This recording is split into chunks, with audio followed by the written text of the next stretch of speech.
Hello students. Today we are looking our next concept from our intelligent test subject. That is, we are already looking about a logical reasoning. So from that we already started about a logical reasoning non-verbal type, that is counting figure.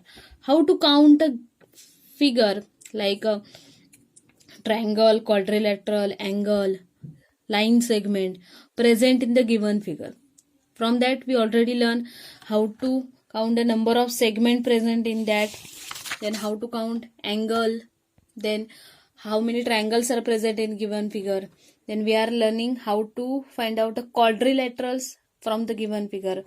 Then in the before Diwali vacation we learn about how to find out the squares from the given number of figure. Then now we are looking our next shape, that is rectangle. It is a part of a quadrilateral. Rectangle हा सुद्धा एक क्वाड्रिलेटरलचा part आहे.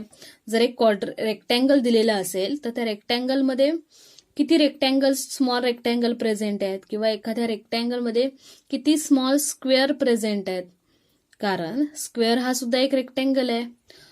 So what is the property of rectangle? रेक्टँगलची काय property आहे? Opposite sides of rectangle are equal. बघा, opposite sides equals आहेत. opposite side of this is both are equal, then opposite side equal and each angle is 90 degree आणि प्रत्येक angle किती आहे? 90 degree. मग स्क्वेअर मध्ये पण in the square opposite sides are equal. Yes, opposite side equal and each having 90 degree means square is also a rectangle. So from a rectangle shape, जर rectangle shape दिलेला असेल तर त्याच्यामधून आपल्याला काय काय फाइंड आउट करायचंय की हाऊ मेनी स्क्वेअर्स किती आहेत आणि त्याच्यामध्ये रेक्टँगल पार्ट्स किती आहेत. So let's begin. How to count? First we are looking how to find squares. From the given rectangle. इथे रेक्टँगल दिलंय, त्याचे किती 4 इक्वल पार्ट केलेत? 1 2 3 4. So total how many parts? किती स्क्वेअर दिसत आहेत बघा. हा पूर्ण रेक्टँगल शेप आहे, त्याला किती स्क्वेअर्स मध्ये डिव्हाइड केलंय? 1 2 3 4. There are 4 square parts, 1 2 and 3. तर बघा, दिलेल्या रेक्टँगलला किती पार्ट मध्ये कन्व्हर्ट केलंय? 4 स्क्वेअर पार्ट मध्ये कन्व्हर्ट केलंय. सो टोटल रेक्टँगल्स किंवा टोटल स्क्वेअर किती आहेत बघा. काय करायचंय? किती पार्ट्स आहेत एकूण? Total how many parts? 4 parts. So we have to add less than 4 पेक्षा एक कमी घ्यायचंय. So we have to add less than 4. 1 less than 4 is 3. 4ला आपण 1ने कमी केलं किंवा 1ने मायनस केलं तर किती येतात? 3. So total number of rectangles और squares is how many? 1 + 2 + 3. 3 squares are present. 3 rectangles are present in the 1 + 2 + 3. So how many rectangles? 6 rectangles. जर दिलेला रेक्टँगलला स्क्वेअर मध्ये डिव्हाइड केलेलं असेल, जर कोणताही रेक्टँगल दिलेला असेल आणि त्याला स्क्वेअर मध्ये डिव्हाइड केलेलं असेल तर आपल्याला काय करायचंय? किती स्क्वेअर पार्ट मध्ये डिव्हाइड केलंय? 1 2 3 अँड 4. ह्याला एकूण किती इक्वल स्क्वेअर पार्ट मध्ये डिव्हाइड केलंय? 4 स्क्वेअर पार्ट मध्ये. आणि आपल्याला काय फाइंड आउट करायला सांगितलंय? रेक्टँगल किती असणार आहेत. या दिलेल्या मोठ्या रेक्टँगल मध्ये रेक्टँगल किती असणार आहेत. So what we have to do? We have to take less than 1 by this 4. 4 पेक्षा 1ने कमी नंबर घ्यायचे. किती? 4ला जर 4 मधून 1 मायनस केला तर किती येणार? 3. So we have to take 3 numbers and add it. त्यांना ऍड करायचंय. 1 + 2 + 3 is equal to 6. So there are how many rectangle? 6. Look at the I am showing you which are this 6 rectangle. हे 6 rectangle कोणते? That we are looking.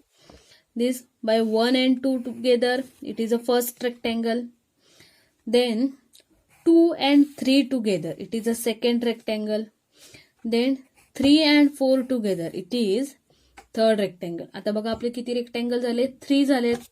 Then our fourth rectangle is combine 1 2 3. This is our fourth rectangle. Then combine 2, 3, 4. 2, 3, 4. 2, 3, 4 ला आपण combine केलं तर आपला कितवा rectangle होणार आहे? 5th. आणि आता आपण पूर्ण मोठा रेक्टँगल घेऊया. So it is our 6th rectangle. So अशा प्रकारे 6 रेक्टँगल प्रेझेंट आहेत. ही ट्रिक कोणती यूज करायची इथे? जर दिलेल्या रेक्टँगलला rectangle is given and it is divided into square part आणि त्या रेक्टँगलमध्ये छोटे स्क्वेअर पार्ट केलेले असतील तर काय करायचे? किती स्क्वेअर पार्ट झाले? How many square parts are there? Total 5. त्यापेक्षा एक नंबर कमी घ्यायचा आहे 4 आणि 1, 2, 3, 4 यांची काय करायची? Addition. And answer of addition is total number of rectangles. ते म्हणजे काय असणार आहे? Total number of rectangle. Look at this example. Here how many square parts are present? 1, 2, 3, 4, 5. त्यामुळे आपण रेक्टँगल कॅल्क्युलेट करताना काय करणार आहोत?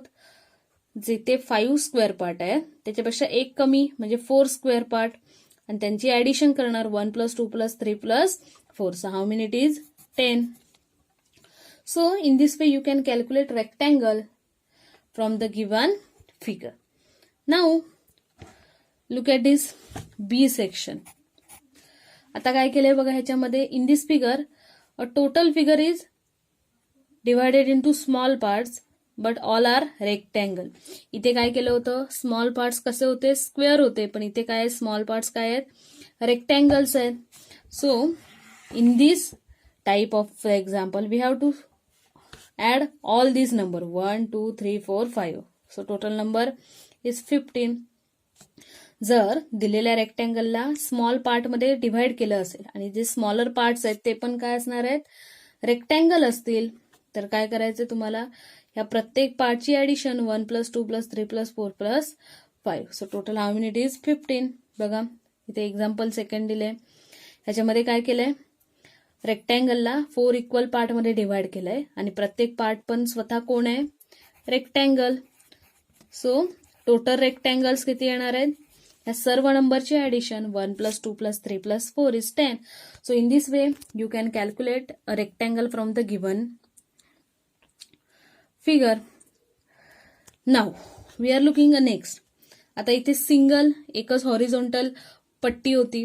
आता जर डबल लेअर असेल किंवा डबल प्रेझेंट असतील, 2 हॉरिझॉन्टल लाईन मध्ये दिलेले असतील रेक्टँगल, तर त्याच्यामध्ये काय करायचंय? Just like we are calculating in a how to calculate a quadrilateral. जसं आपण क्वाड्रिलेटरल कॅल्क्युलेट करत होतो, काय करायचो? जे हॉरिझॉन्टल आडव्या लाईनमध्ये आहेत हॉरिझॉन्टल त्यांना नंबर द्यायचे 1, 2, 3 आणि व्हर्टिकली जे अरेंज आहेत उभे जे अरेंज केले त्यांना नंबर द्यायचे. And simply what we have to do? We have to add this horizontal 1 + 2 + 3 multiply by काय करायचंय? जे व्हर्टिकली नंबर आहेत त्यांचं ऍडिशन करायचे. So 1 + 2 + 3 is 6 and multiply by this 1 + 2 is 3. So 6 multiply by 3 is 18. जर ही गोष्ट केव्हा करायची? जर 2 लेअर मध्ये दिलेलं असेल किंवा लेअर्स मध्ये रेक्टँगल शेप कॅल्क्युलेट करायचं असेल, then we have to apply this technique. So look at this figure. What is given? Horizontal किती आहेत बघा आडव्या लाईनमध्ये? 1, 2, 3, 4. So means what we have to do? We have to multiply, add 1 + 2 + 3 + 4. Then multiply करायचे कोणत्याने? Vertically किती आहेत? 1, 2. So 1 + 2. So answer is 1 + 2 is 3, 3 + 3 6, 6 + 4 10. Multiply by 1 + 2 is 3. So total how many rectangles? 30 rectangles are present. Look at the second example, third example. In horizontal how many rectangles? 1, 2, 3, 4. So we have to like same add like this 1, 2, 3, 4. Answer is 10. Multiply by. Now we have to add this 1 + 2 + 3. So how many it is? 1 + 2, 3 and this 3 + 3, 6. So how many total rectangle? 60 rectangles are there. So in this way you can easily count a rectangle from the given figure. बघा काय काय करायचं rectangle calculate करताना. आधी we have to find out that whether it is divided into a small squares or rectangle. पहिल्यांदा check करायचे की दिलेला रेक्टँग्युलर शेप हा स्मॉल स्क्वेअर मध्ये डिव्हाइड केलाय की स्मॉल रेक्टँगल्स मध्ये. If it is divided into small square part, जर दिलेला शेप हा स्मॉल स्क्वेअर पार्ट मध्ये असेल डिव्हाइड केलेला, that then what we have to do, we have to add all the numbers less than 1 by the largest number. जितके box असतील square part त्याच्यापेक्षा एक नंबर कमी घ्यायचा आहे. Up to that number we have to add, means 1 + 2 + 3. आणि if rectangular शेपमध्येच divide केलेलं असेल then you can add all these terms. Then we are looking in this third part about rectangle, that is if it is present in a layer. जर layer मध्ये arrange असेल तर what we have to do, horizontally किती boxes rectangle आहेत त्यांची addition करायची आहे, multiply by vertically किती बॉक्सेस आहेत, how many boxes are there vertically, that we have to add. Then do the multiplication and answer is, after the multiplication we get the answer and this answer is our total number of rectangles present in the given figure. So in this way you can calculate a rectangle present in the given figure. Thank you.